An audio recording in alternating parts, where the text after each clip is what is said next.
Ever thought fire could dance on water? Stick around, because today we're diving into a jaw-dropping experiment. First, grab a glass of water and a trusty bottle of nail polish remover. This is where the magic begins. Now pour a little nail polish remover right on top. Look at that shiny layer.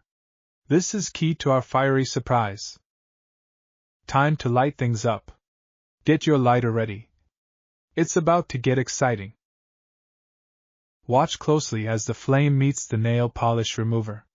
Amazing things are about to happen. Look! Fire is dancing on the water. But what's really burning? Spoiler, it's not the water. The flame is burning the flammable layer of remover. Water stays calm and cool below. Science, folks! Reminder, always do this with adult supervision. Safety first, fun second. Can you believe your eyes? This fiery trick is all about science and safety combined.